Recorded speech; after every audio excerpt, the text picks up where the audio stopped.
Pillars of Eternity is an interesting game, not only because the game itself was quite fun and unique, but also because of the circumstances in which it was made. Pillars was made by Obsidian Entertainment, and if you like RPGs, you've probably played one of their games. They've made all kinds of stuff: Knights of the Old Republic 2, Neverwinter Nights 2, Fallout New Vegas 2, kinda.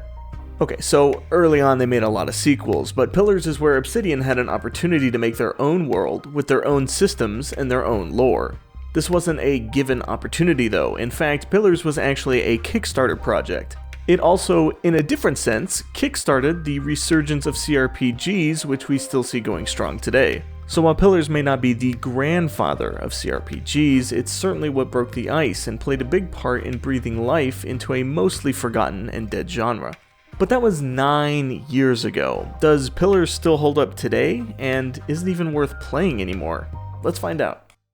Pillars of Eternity opens with you being a part of a caravan headed towards Gilded Vale, with the promise of some land and a fresh start. While traveling, the group stops to make camp, you're introduced with some tutorial shenanigans, and of course, chaos ensues. Long story short, you're hit with this wave of energy, causing you to somehow now see souls and memories. The rest of the story covers the hows and whys of said ability, and of course the twists and turns along the way. Character creation is pretty straightforward. While the world, lore, and mechanics are all unique and built from the ground up here, there are still some parallels to other RPGs, so as long as you have a general understanding of some RPG mechanics, you'll be okay. Monks punch, fighters fight, priests support, rogues stab, the usual. Of course there's races, backgrounds, the whole 9 yards, but there's not too much.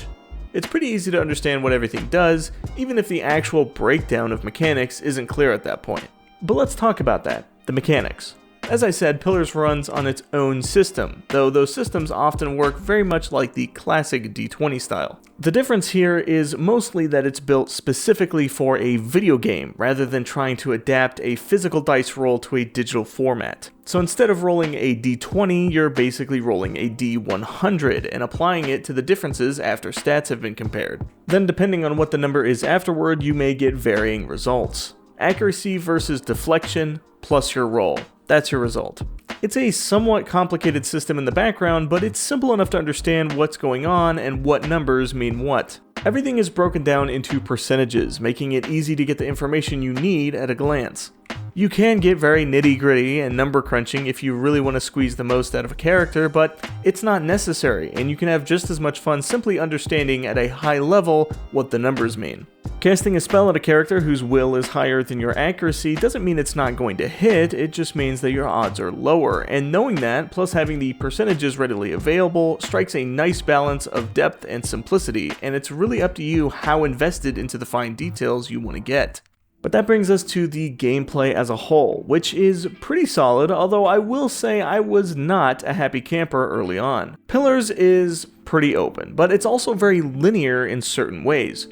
You get this big world to explore, but there are some really stiff difficulty spikes all around, and you kind of need to dance around those until you can take them on. So while the game does reward your curiosity, you also need to be prepared to turn back and return later. Eject from your mind the idea that this is a real-time game. It is not until you possess the appropriate power and team composition. You are going to have to micromanage your team until you have a few levels, good gear, and understand your character's classes. Unfortunately, you're not able to see ahead of time what each class gets as they level up, leaving you a bit in the dark until you actually play with each class. Not to mention, each class has unique mechanics to differentiate themselves from each other. This is one of the best parts of Pillars in my opinion, the sheer amount of differences between each class. They all have their own unique playstyles and resources to juggle, and most possess quite a wide array of active and passive abilities. I chose Monk because monks are usually pretty good in these games, and punching things seemed like a good idea at the time. Taking damage gave me wounds, and wounds were used for my abilities, with more wounds used for stronger abilities. But then I picked up the Grieving Mother, one of the companions you can find on your adventure, and she is a Cipher. Ciphers have focus, which you get by attacking enemies and then use on spells. These are seemingly small changes, but they're smart ones. Of course you'd want the monk to be in the front lines, taking a bunch of damage to feed your abilities. On the flip side, you want your Cipher to be able to quickly attack while keeping their spells strong. Two very different playstyles which require completely different approaches once you start thinking about how to outfit them. Gear in Pillars is okay. It's not the most exciting loot I've seen, but it's serviceable and has a decent enhancement system. So you have your item. Let's see, how about a hammer? A big hammer, bigger than your neighbor's hammer. The posterior pulverizer. Ooh, that's a good one. The posterior pulverizer. It's weak, it's limp, it's common rarity. But it doesn't have to be that way. Toss some materials and dosh on that thing and watch it grow to its bigger, though still very modest, blue rarity. Now it's a fine posterior pulverizer. Or you could make it better. Make it an exceptional posterior pulverizer. Give it fire damage. Make it attack better against beasts and spirits. It's a simple system, but it's also simple to use and gives another avenue of progression that happens as you play. Some items are unique, but even with those, there's nothing that really excites me when I play. It's mostly just more damage, more accuracy. I mean, cool, I guess, but nothing that synergizes with skills or abilities, nothing class specific. It's just a little dull. It's mostly just extra stats. One part of gear that is a bit interesting is how armor defends you. Yes, you've got your basic defenses, which can reduce a hit to a graze or even a miss, thus reducing the damage. But armor also contains damage resistance, which, as you could guess, allows you to reduce the damage taken by a certain amount. Paired with the armor classes of other RPGs, where heavy armor simply gives you a better chance at not being hit, I think I prefer this system here with Pillars. It makes heavy armor much more enticing, as you can boost up your defenses, and then if you do get hit, the heavy armor can take a portion of that damage off the top.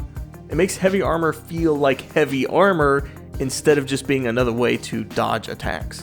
Back over to stats, these are pretty important for characters, as instead of modifying rolls to certain actions, instead stats give immediate benefits to certain aspects of your character. Your main attributes like dexterity, might, intelligence, etc. give benefits for just having points invested into them. So each class can get use out of each attribute, which eliminates the idea of a wasted point, since even if it may not be the most ideal way to build your character, it still works and will still benefit you accordingly. Similarly, even though there aren't many of them, skills provide various benefits to anyone, some of which can be really helpful, like survival, which allows your party members to select certain buffs for camping, like accuracy towards a certain enemy type, or just 2 extra damage resist.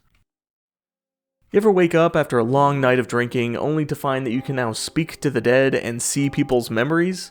Well, what's an average Saturday for me is the entire premise of Pillars of Eternity. So remember that our caravan was attacked while we were on our way to Gilded Vale for a nice plot of land and a white picket fence. Once you do make it to Gilded Vale, instead of singing birds and friendly neighbors, you're instead greeted by screaming bar fights and strung up locals. Not exactly the warm welcome we were looking for. Very quickly, you'll find yourself conversing with one of the locals. You know, just hanging around. Anyway, she tells you that you're now a watcher, someone who can see souls and memories. Cool, so now you can use your pseudo-necromancy powers to either solve the world's problems or create brand new ones. The story is very good. It is very interesting, it is very fun, it is very unique. There's a lot of reading, but it is extremely well written and doesn't drag on.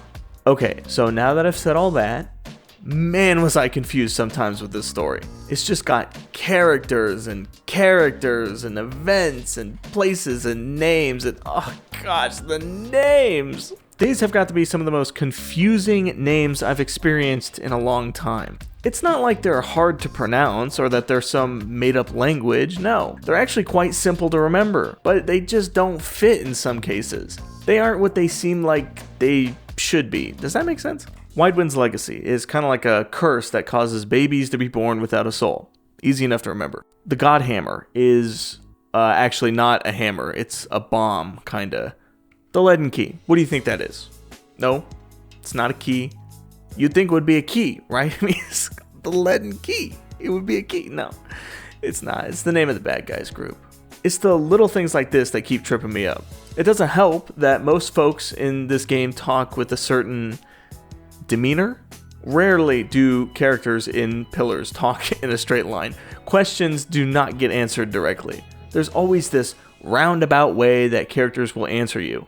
On the one hand, it keeps the writing from being stale. It's fun to read what people are saying. On the other hand, sometimes I just want a yes or no answer. I like the story, and I find the world very interesting. I've read a lot of the lore notes in the game, and I don't do that often. That's just because the writing is that great. It is fun to read.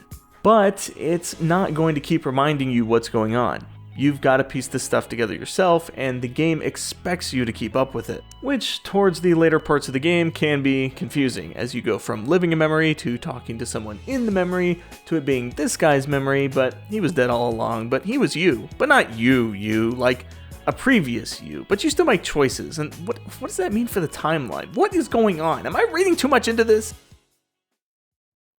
Partway through the story, you gain access to the Stronghold, an upgradable base of operations for you and your party. Stronghold management is a bit of a harsh term to use here. Sure, there are things to manage with your Stronghold, but it's really a background thing rather than an integral part of the core gameplay loop. It mostly boils down to purchasing various buildings and architecture that will give you some sort of bonus. Sometimes it's opening a special shop, sometimes it's the ability to recruit staff, other times it's simply a bonus to some stat for resting at the Stronghold. These are all worthwhile investments and don't detract from the main game. It mostly manages itself with a few inputs here and there for you to engage with. I enjoyed watching the Stronghold get patched up over my playtime, and it was a nice side activity that broke up any monotony from the rest of the game. This leads me to some of my other random thoughts that I would just throw out there. They don't really fit into any other part of this video, so let's just rapid fire these thoughts and wrap this up. You can't use your teammates' skill checks and dialogue, even if they initiate the conversation. Makes sense logically, but I'm not thrilled about it in practice. There's a pretty big emphasis on mercenaries in the game. You can buy new characters to create for pretty cheap, which allows you to try out other classes, since you can respec but can't reclass yourself. Enemies seem to give limited amounts of XP, dictated by how researched they are. This sounds cool in practice, but it sucks when you stop getting XP for engaging in combat. Companions get stuck on just about everything, and fighting in doorways is the absolute worst. The AI, while having a decent amount of options, was never enough to let my teammates go fully on their own. They always seem to end up standing around doing nothing, for seemingly no reason. Playing around with the AI settings can lead to better results, but not perfect ones. There's really no way to see how strong your enemies are until you start attacking them, so if something is too strong for your current level, the only way to find out is to charge them and see what happens. Hope you quick saved. In order to spot traps, you must be in active stealth or scout mode, as the game calls it. It has all the annoyance of being in stealth, like walking slower, and still doesn't consistently spot traps. I assumed a high perception would allow me to spot the traps better, but then I put my archer in the front and I was still stepping on traps. My point is that traps are really annoying, and I hate them and everything they stand for, and it's a bad system for spotting traps, and traps are like super lethal. They'll kill you instantly, and then they put the enemies right behind the traps, so you have to step on them and immediately get dogpiled by enemies, but the enemies can step on the traps without triggering them, and have I mentioned that I hate traps? In conclusion, Pillars is a really great game. What surprised me the most was just the amount of effort that went into creating a full RPG system from the ground up. It's just as deep and as expansive as you'd want from a CRPG, but it doesn't require as much foreknowledge. Things that need rolls work on a 0 to 100 roll. Everything else is just percentage increases, which is way easier to digest than, say, Pathfinder, where you get a +1 to something, but then that gets processed through 2 or 3 other factors before you actually see it work in-game. This pillar system, you get a bonus, and you can pretty much immediately see its effect in combat. That is so great. That's exactly what you want from a game like this. You get something, an item, a level, whatever, and the effect is there and you can see it working. You put an accuracy buff on the party and you can see the percentage chance to hit go up. This immediate feedback is what sold me on the combat. You know you're doing something right because the game is showing you. I just really enjoyed the systems here. I like the 0 to 100 rolls, I like the attributes giving you an actual bonus instead of just a number, and I like the skills doing the same thing, being more than just for a skill check. On the story side, I love it. It is kind of confusing, but that's all just more reason to play it again. It's not like I was ever completely lost on what was going on. There were just some moments where I wasn't quite grasping the lore that was being told. The bad guy is clear and present, and his motivations were pretty simple with a decent amount of depth. I really liked Pillars of Eternity. I wasn't on board with the combat right away, and the story had me confused in some places, but there's no denying that I was interested and invested in the world. Once the combat grew on me, I was all in, and I cannot wait to play Pillars 2. Obsidian is 2 for 2 on these CRPGs. I started with Tyranny and really enjoyed it. Now here with Pillars, I've had a blast. Let's talk Pillars down in the comments. Have you played this or any other Obsidian RPG? Let me know. Until next time.